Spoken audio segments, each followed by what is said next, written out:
Okay, hi everybody. Welcome back. We are in the second week of January. My name is Christa of Practical Astros. I'm here with Sonia of Celestial Astrology. We are two of the members of Astera Sophia Kairos, which is what you're watching right now on our YouTube and Instagram. We're going to go through the week of January 8th through 15th and look at the major astrological transits that have happened. We did a kind of a month and even a brief year overview in an earlier episode. If you want to go check that out. We do talk a little bit about these, but we're going to go into a little bit more depth of the transits that are happening for this week of January 8th. This is the full month ahead from January 3rd with Venus entering Pisces for last week, all the way through Uranus direct at the end of the month. So we're going to be talking about Mercury entering Capricorn on the 8th of January. We're going to talk about the nodes entering Pisces and Virgo. On the 11th, the full moon in Cancer on the 13th. And are we going to talk about Venus and Pisces meeting Saturn? Is that for this week? Yeah. Okay. And yeah, awesome. Oh, there we go. So the three big ones for this week are on the 11th, we have the nodes entering the Pisces Virgo axis. So they've been in Aries, Libra for about a year and a half now, and they are going to kind of go into those late degrees of Pisces Virgo on the 11th, and we're not going to have the eclipses until later on in the spring, but this is the beginning chapter of that nodal shift between Pisces and Virgo. Yeah.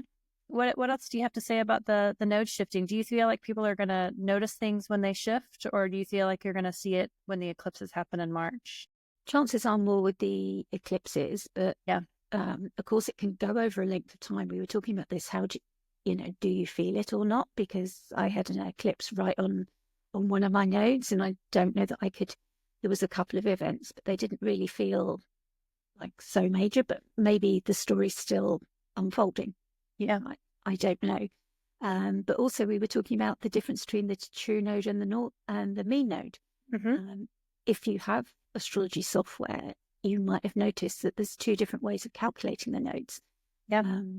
And there's two different possible dates for the nodes shifting, which the mean node might not move until the end of the month. Yeah. It's because the true node, these are like mathematical symbolic points of the extremes of where the moon crosses the ecliptic. I think that's correct.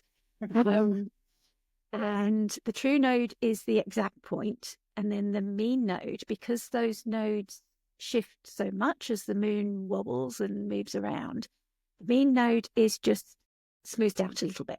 So it's a bit of a smoother transition. It's not moving backwards and forwards quite as much, going forwards and backwards as the true node does.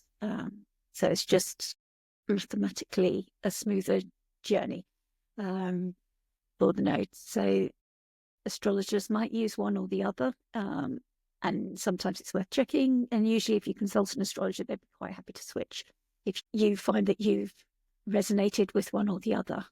Quite often if you've had events that have tallied with one or the other, if you've researched both, if you're aware of both. But yeah, if you find that you weren't expecting that date to pop up and you were expecting it to be at the end of the month, that is why, because we're looking at the true node rather than the mean node. Speaking of the moon, you want to talk about the full moon in Cancer?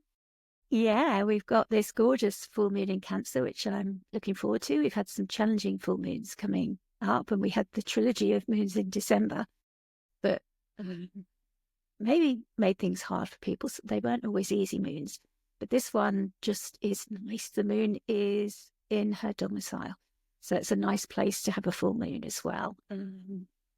We've got some nice cards from the Wild Way Oracle deck to show you, just to ease us into the energy of the moon. It will be close to the retrograde Mars, so we can't have everything our own way.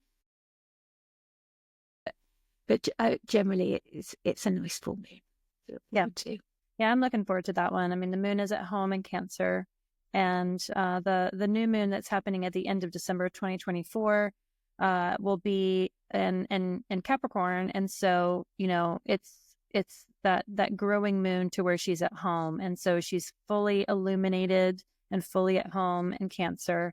Her exaltation ruler will be in the adjacent sign of Gemini. And I was looking to see if they had Antisha. They don't quite have Antisha, so there's not really that connection to her exaltation ruler. So she's just fully at home. Now, she is close to Mars. Mars is retrograde at 27 degrees, but, the moon as the domicile or the luminary of the night sect, Mars belongs in the night sect. So maybe having the moon in Cancer and Mars in Cancer together, maybe it's like they're familiar with each other. So maybe it's like a familiar problem to have. It's not so disruptive. It's like, I know it's like the devil you know versus the devil you don't know. I feel like the moon is well aware of the devilness of Mars. So that's really kind of the one thing that's kind of maybe injuring her. But full moons are about illumination. So maybe it's just being well aware of a problem that has been and shining light on that so that there can be healing and moving forward and sewing things up. That retrograde of Mars there is returning for a reason. And so that full moon might just help us illuminate and be aware of what the full issue is so that we can kind of move forward once Mars goes direct later on. And there is kind of like that window between the Mars-Pluto opposition. Yeah. It's full moon where the moon can bring things down to earth for us. It's like a translator. So it feels like if everything wasn't fully clear with the opposition, it's kind of like, this is the moment. Everything is fully revealed for you. Yeah. Of that retrograde with it being so close. And in a kind way, in a nice way. Kind. It's not as harsh as the opposition with Pluto, which could be more uncomfortable. This is kind of like being done very gently in a nurturing way. It's like, this is for your own good. Yeah, this medicine might not taste nice, but it's good medicine. Yeah. Just a spoonful of sugar helps the medicine go down. That's a Cancer. Cancer because then the next day we have that beautiful Venus in Pisces squaring that Jupiter in Gemini. So it does feel like it kind of is like maybe telling some similar stories. Squares are the nature of Mars. There's something to kind of be overcome. And Venus is exalted in Pisces and Jupiter is exiled in Gemini. So there is a little bit of battle here. But the benefics, they're both benefics. They're wanting to kind of come to some resolution, but maybe it's like some sort of thing that needs to be overcome in order for there to be some resolution. So the first chart for the nodes. Yeah, that's the nodes shifting. I do kind of like that the moon, the nodes are a story of the moon's path. And the moon is right there in the middle of it, right there at 26, within 3 degrees of squaring the nodes. So definitely the moon is wanting to tell a story. Moon in Gemini, Mercury's sign is definitely wanting to tell that story. So sometimes astrology winks, and this feels like a little astrology wink. Yeah, it's like she's going to take that into the full moon moment in Cancer. It's like she's on that journey. Yeah, that's kind of known as the bending, isn't it? When it's the square. So it can be a crisis or a pivotal moment, like a turning point as well. So it seems significant, doesn't it, to pick it up there. And also nice to see the node just entering, being so close to Neptune. Venus is there. It just gives Pisces that extra boost. And there is contra Antisha between the moon and Mercury. Did you see that? So if you go over the eclipse or the equinox line between Aries and Pisces, and then you go out to Taurus and Aquarius, and then you go out to Gemini, Capricorn, you add up the degrees of the moon and Mercury. The moon is in Mercury's temple. There is contra Antisha. So there's a secret opposition. There's a secret kind of fight going on under the surface to be overcome. And maybe that's what the nodes will also kind of be involved in. It's not a opposition like it would be if Mercury was in Sagittarius. It's a secret little opposition there. So I hadn't caught that before. No, oh, that's nice.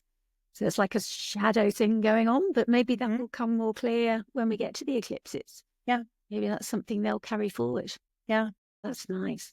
And yeah, that will carry our themes now for the next 2 years going forward with those eclipses in the Pisces and Virgo areas of our charts. So it's going to be significant for us. Up to February 27, I think I've got, is the last Virgo eclipse. And then they start moving across to the Leo Aquarius. We start getting fixed signs eclipses. But at the moment, we've got mutable eclipses, which is is going to be an interesting energy because it's mutable, it's changeable. I wonder how that will affect the eclipse energy as well, being mutable. Yeah. Hard to predict. Yes. I'll just like bow out now to try to predict these because really hard to predict just in general. But mutable could go either way. Which way will it go? It will just make up its mind in the moment. That's how it seems like it happened. And then we come to this full moon. On the moon's day. So yeah, lovely. On the moon's day, on the Monday, which is the day of the moon, January the 13th. And I've got it in the UK, it's at 10:26 p.m. So it's nice and late. So if you need to finish work and you want to do a full moon ritual, you've got plenty of time to admire it. You know, sometimes when it happens and it goes exact earlier in the day, you kind of miss it and then it's over by the time you see the moon in the evening. But it's nice. Yeah. I like it when it's in the evening. So yeah, as we said, it's a full moon in Cancer, which is the moon's domicile. So she's nice at home. And I've pointed out some fixed stars here because we've got some fixed stars coming into the mix. But first, as we mentioned before, it's conjunct the Mars retrograde, which is really the biggest story here. Yeah. So those Mars retrograde themes are being highlighted by the clarity that's being shown. The full moons bring things to light. If you think of, as we can see in the card there's the moon, you can see the reflection of the moon. Mm-hmm. And if you think of times before there was electricity, that would be a time when people could go out at night because there would have been light in the sky. Yeah. And new moon time, it would have been complete darkness. It would have been quite dangerous to go out at night. You wouldn't have been able to see in front of your feet. Whereas a full moon time would have been a time where there probably would have been more activity at night, just generally more socializing maybe, because you could rely on the light of the moon. Yeah, classically more gathering together with other people too, because you could walk to their house. You know, you could all meet together for full moon celebrations. It's like the full moon is that recognition of all that can be shared, and just, you know, thinking of even you know, how like so many of our modern holiday celebrations you can trace them back to the lunar calendar, and how you know, it's a solar calendar too, but like the celebrations and the coming together and the feasts and the gift giving is so much lunar calendar related. So, yeah, I love this full moon. And do you know much about the fixed stars that are being pinged here with that peacock? And yeah, a little bit. So we've got the moon is conjunct with a fixed star called Pollux, and we sometimes hear about the twins. These are the twins, Castor and Pollux, and they're both born fighters. They love a scrap. So we know some people just thrive on that energy of, they're up for the fight. They thrive on the conflict, the drama. They're brave and daring, and often successful in achieving the aims. So it's very Mars coded. It really is, isn't it? Yeah. So it's funny there to have that Mars energy, and it's got that potential to achieve spiritual authority. So if you think, quite often people who achieve spiritual authority, sometimes it is through martial activities. We think of a lot of the like judo and there's other sports, isn't there? A lot of the swordsman or shogun or anything, quite often there's a spiritual element. So you think of that, you know, a lot of martial things, when they have that spiritual side as well, is when mastery can really be achieved, when you've got that control of your mind as well as of your body. And it brings it to that higher level. So that's, I think, what Pollux is there wanting to teach us, bringing that potential in.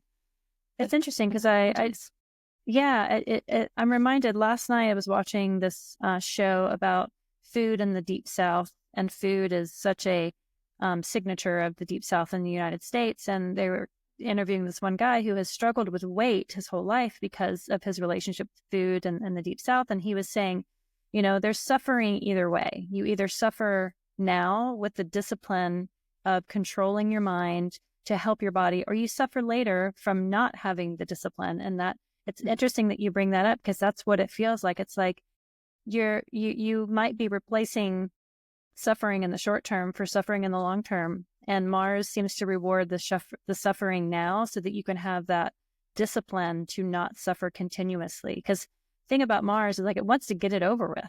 You know, Saturn wants things to endure, Mars wants to get it over with. So maybe that, you know, moon in Cancer also feels like kind of a gluttonous food related moon. And so maybe there can be like this inspiring, you know, super spicy, healthy meal that you can make for yourself to honor that Mars moon and Pollux aspect for this full moon in January. So Well, that's a really nice idea. yeah, It's always a nice way to do that, to honor them. And in terms of the aspects, we, like Kristen said before, it can't see its exaltation ruler Jupiter. Got that nice sextile to Uranus, so that's bringing support in, and that's a tight compound, sextile, isn't it? Yeah, Very tight. it's still very tight. Got a whole sign square and a wide degree square to Chiron, so it's bringing in that healing element. So yeah, if you're wanting to heal something by getting that spiritual mastery as well, there's that potential there with Chiron being in the mix. Whole sign trine to Neptune, the nodes, and Saturn and Venus. So it's like everybody's got something to say about this, and a lot of them are doing it in a subversive way. Yeah, especially that Venus in that lovely benefic position. And again, she's of the same sect as Mars and the moon. So it's nice that they're all in that conversation, bringing that Pisces energy in as well. Yeah. We've got the Sun and Mercury are obviously opposite. Mercury isn't yet under the beams, I think. He's just outside. Mm-hmm. So Mercury's still able to bring those significations of like great communication in. And then we got the Sun is conjunct the fixed star Peacock. And just love this. Christa took a photo when she was traveling of a peacock and sent it to me. And I've got that as my banner because I do love peacocks. They were my favourite as a child and always have been. And I was delighted to find that I've actually got that conjunct an angle in my chart. Yeah. She was really excited. But this is the alpha star of the constellation Pavo, which is the peacock constellation. It's associated with the feathers and it works through the heart. So it's very much, I mean, it's kind of like a Leo thing, isn't it? Being authentic. Yeah. Like when something comes through the heart and it's authentic, you can't really see yourself wrong when you do that. So the way that the Sun is shining the light here, it's really asking us to be truly authentic, like a peacock is. It just, like the Sun, it just shows its feathers and this is my glory, and just love me for who I am and look, admire these colours. And it's just stimulating that passion and intensity and drive as well. It's just saying, just be fabulous, just be yourself. Mm-hmm. And another thing about peacocks is like they like to roost very high up, so they don't have nests on the ground. They hop and they kind of clumsily fly with their oversized feathers to very tall, high up in the tree so that they congregate together. It's a very social animal, but I just like the idea of the peacock and Capricorn as being kind of these maybe on paper awkward looking animals. Like they're so over the top, but they also like to be on the top so that they can have safety and perspective and community way high up on the mountain or way high up in the tree. So I wonder if that energy of like maybe having kind of a higher perspective or trying to get out of the mundane circumstances of the moon to kind of the more spiritual perspective of what's above the tree line here. What am I seeing? What is the context of this entire story, and not get lost in that Moon Mars drama, but also having a cool head and having that peacock energy of looking to see what are the other players here? What is Uranus doing? What is that Pisces conglomeration having an influence on that? And having that cool calculation of Mercury and the Sun and that peacock fixed star to give some sort of sage guidance for, yes, it's a full moon. Yes, it's Mars conjoined the moon. Yes, Uranus is sextile. Yes, it's being supported by all that dreaminess of the Pisces, but there might be a bigger picture that's happening here. And just hearing that kind of signature of the peacock really brings it up of like, also don't forget to kind of perch high and look at the full picture if you can, because it's a full moon that lots of will be illuminated. And that beautiful card of the abundance, that abundance and all of the things that make a great story, being able to see the whole thing and not be lost in the mundane minutia or the dramatic minutia of the moon Mars, but also kind of recognizing that fixed star next to the Sun. I just think it's a really beautiful signature for the 13th. Yeah, it's really nice when the stars come in and really add to the story, isn't it? Mm-hmm. And we've got this decan that is in Cancer 3 is ruled by the moon, and that's in the Chaldean system of the order, but also by Jupiter in the triplicity system. So that gives it a nice signature as again of bringing it to the exalted ruler again, given that Jupiter is in Mercury's sign of Gemini. Mm-hmm. It's bringing that in again as well. And we're going back to what you were saying about the sage and the higher perspective. It's kind of bringing in. Kira Ryberg has called this deck an abundance, and Austin Coppock calls it the overflowing cup, which kind of links us to the tarot card for it, which is the Four of Cups, which is where we see the guy that's sitting under the tree with his arms crossed, and there's the 3 cups that are full, and he's offered a 4th. And you're kind of reminded, do you see that as somebody who's stubborn and ungrateful, or somebody who just has enough and is full? Yeah. And there's those, and here we see the beaver seems to have plenty, and there's a message in that, and ties in with the keywords as well, the desire for luxury, that the moons need to have that abundance around them, and having enough, and then a reminder to be generous with it when we have enough, to recognize how much is enough, and when do we need to be generous with those resources. And the Wild Way Oracle deck, she gives us a guidebook, some meanings for the card, and she talks about the Cancer 3 beaver. When he shuffles in, we enjoy comfort and security and abundance, and we can luxuriate in the knowledge that we have more than enough to nurture ourselves and to provide for those we care about. And at this time, you'll be able to bask in luxury and enjoy the fruit of your manifestations. But you are reminded by this beaver to be generous, to share the excess with those who suffer from scarcity. And if you provide the opportunity for others to enjoy those same comforts that you're benefiting from, that can be just as satisfying as enjoying them yourselves. And quite often I find it more satisfying, to give than to receive. And especially around this time of Christmas, we're reminded of that. And, just the giving of gifts can be more fun than the receiving of them. And being in that position to help others as well. I know, Christa, you've done a lot of fundraising and everything, and I really admire you for that. And we should give a shout out for your Asheville fundraising here. Oh, it's still ongoing. Well, I mean, the project that I did was specific towards giving kids in the Asheville area that suffered from Hurricane Helene gift cards to local gift stores, but also to put money into the local economy so that, all the gifts weren't just being bought on Amazon or Walmart or Target, that they were going into local independent gift stores. So the side effect was that kids could go in and buy their own toys. We also bought candy locally. We bought stuffed animals locally so that the kids would have kind of the instant gratification. And thanks to a good number of people within the Asheville community and also worldwide that sent in money to be able to fundraise, we raised all the money we needed in 3 weeks. It was literally the Mercury retrograde story. Mercury was retrograding in my second house. So one of my skills is to not be afraid to ask for things, especially when it's for other people. My Jupiter is in the 11th house, which is about connections with other people. And it was such a beautiful event to be a part of and to advocate for. It's so much easier to advocate for other people than yourself, but it's a good practice of just saying, I recognize a need. This is how I feel like it can be done. I'm doing it transparently and I'm giving it away transparently, and there's no strings or entanglements attached to it. And it was such a great way to then share that, but it was only possible because everyone else agreed to do it. And it was like having that singular mind of wanting to lift everyone up around you. I benefited by being able to see it come to fruition. And so it was so much more fun to me to be able to do a project like that, even though I wasn't doing it for myself. But it was a benefit to that, to see the money kind of come in and then to see the surprised and tearful looks on the parents and the kids' faces of like, you're just giving me money? You're giving me candy? You're giving me stuffed animals? I mean, that's like my dream job. I wish I could just be the person that delivers prizes to people, because I was like, this is awesome. This is like so much fun to do.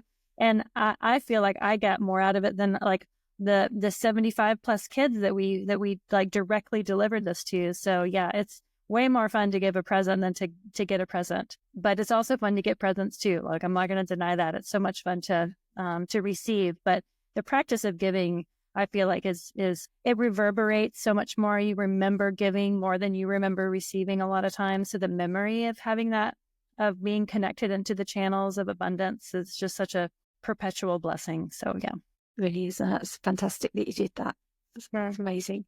So do you want to take us away with Jupiter square Venus? Yeah, I mean, Venus square Jupiter, rather. Yeah, I don't know exactly how to describe this. I mean, we have both benefics. We have Venus at 11 degrees in Pisces. She's 4 degrees away from Saturn, so that influence is starting to commingle. When planets are in the same sign, they don't have an aspect. They're not really seeing each other. They're just kind of starting to blend their signification. So to me, I'm seeing a Venus that is starting to be influenced, or the paints and the pigments are starting to blend with Saturn, and then eventually with Neptune. So it's not just Venus in isolation. It's Venus with that Saturnian tint coming into square the other benefic, the greater benefic, Jupiter, who is not at home. He's at home in the opposing sign. He's exiled in Gemini, and he's also retrograde. Now, any planet that goes retrograde, there's like some sort of return to something to kind of get right that maybe you like glossed over or didn't do correctly beforehand. So what is the larger Jupiter retrograde story? Maybe Venus is here to kind of give some guidance to. Anytime the benefics talk to each other, I feel like they want to work things out. The nature of Venus is to merge. The nature of Jupiter is to support, right? And so both of those, the intentions behind the benefics there, I think we can say are subjectively good, but they're in a square. So there's something to be overcome. There's some sort of tension there. They're happening in the Gemini and Pisces houses. Those are by whole sign. They're always square to each other. They're ruled by opposite rulers because Mercury rules Gemini, Jupiter rules Pisces. So it's not necessarily just easy, but maybe it's like a good problem to have. That's kind of the way I'm thinking about it. And I can't help but not see that Saturnian influence with Venus. Now, Saturn exalts in Libra, which is Venus' sign. So there is some sort of familiarity with Venus and Saturn here. But I do feel like it kind of informs that square between the two benefic. Yeah, I quite agree. We enjoyed the trine more, didn't we, than the square, but I always describe the square as thinking about it in terms of music and how a guitar needs that tension, a guitar string or a piano string needs some tension to get the musical note out, that sometimes tension can be good. Yeah, it's kind of like a call to action as well sometimes. And the trines can be a bit too easeful sometimes, that we can just lay back and enjoy it, like that image of Venus being brought everything. Well, now she's kind of got to do something about it. She's kind of got to get up and take some action. Imagine her lying on the chaise lounge being fed grapes, and now it's like, okay, you really have to do something about this, Venus. You have to make some decisions, or you have to take some action. And like you say, the Venus and Saturn is that aspect that we've been talking about as they get closer. Yeah. And this is like the closing square for them. They're coming to the end of the Venus-Jupiter story. They met in conjunction on the 23rd of May, 2024, and that was at 29 degrees of Taurus.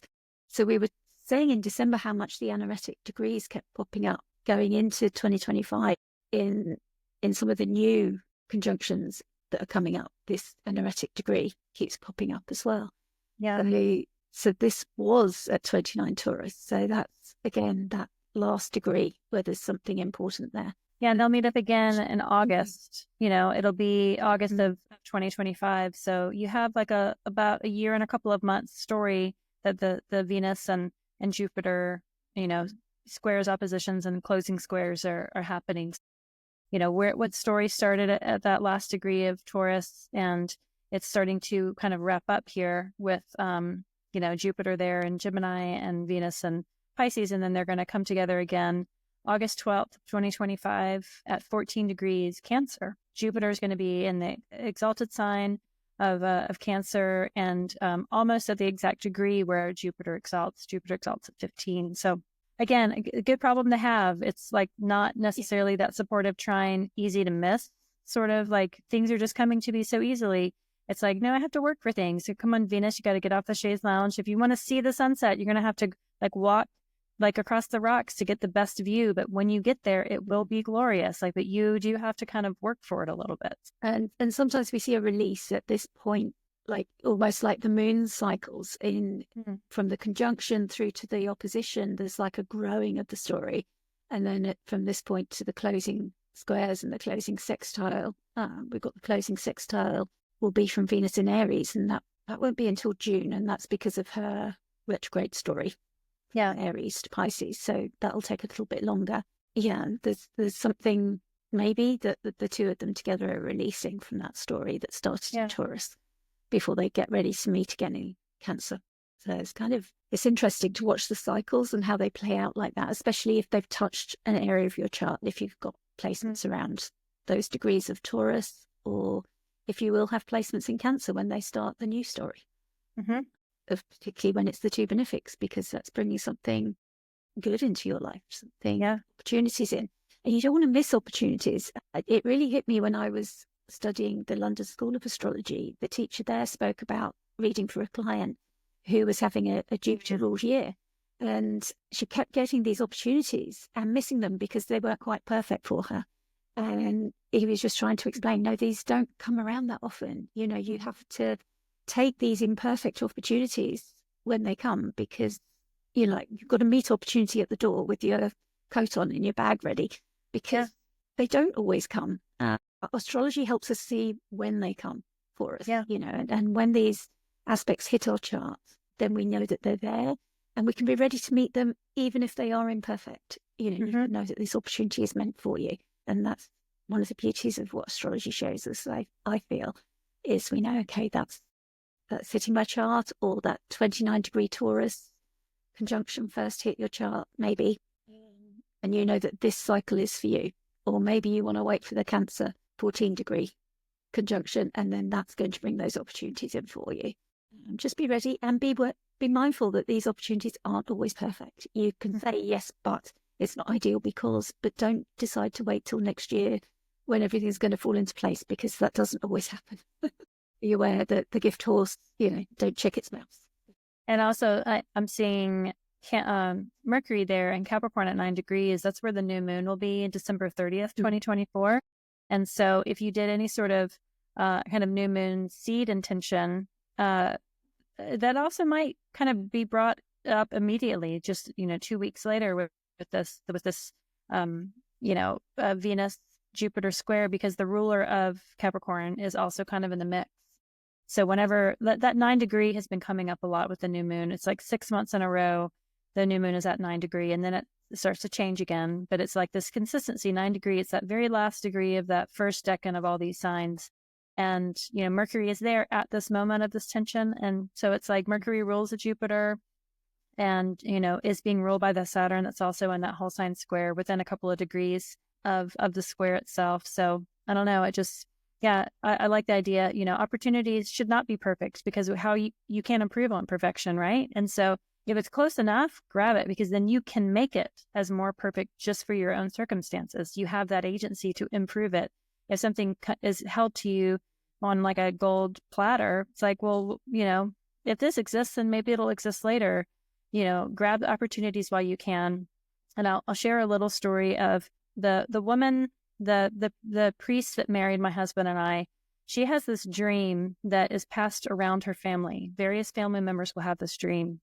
And I won't give the whole story because it's not my story to necessarily share, but the premise of the dream is a woman wearing a red hat, and she has a plate in her hand of a fish that's hot and steamy, and it's for dinner. And she's walking down a hallway with this plate of fish, and she says, "Get it while it's hot." And I love the dream because it's like this moment, like the momentum is already happening. It's coming towards you. It's already been prepared for you. It is hot. It is steaming, and it's about to be set right in front of you. You get it while it's hot, because it's going to cool off. It's going to be eaten by other people. It's going to be thrown in the trash when it's done. It's like, get it while it's hot. And I like any sort of moment like this, especially with the benefics involved, of just like, these moments, they may not be perfect. You may not even like fish, but it was prepared for you and it was being placed right in front of you. So grab it, grab it out of the air. You don't know what's going to come of it. You don't have to have it exactly thought out. Maybe the moment itself will give you the opportunity to then dream of how you can go forward with it. But yeah, don't let these, we only live once, carpe diem, carpe noctem. We aren't going to get all these at all the time. And we have plenty of bad astrology coming ahead. So, any of these good moments, we should totally take advantage of and appreciate. Yeah, because you just see that there's that bit of work there with the square and Saturn there and everything. You can see there's a bit of effort needed. Yeah. But there's something beautiful there at the end of that effort. So definitely. Yeah, take it. And that concludes our week. Thanks. we'll be back next week with the 15th to the 22nd of January. So thank you so much for joining us.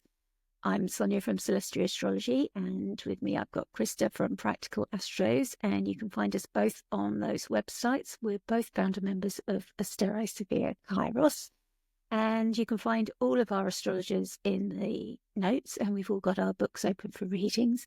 And if you've enjoyed this, found it useful, please do like, subscribe, and comment with any questions that you have.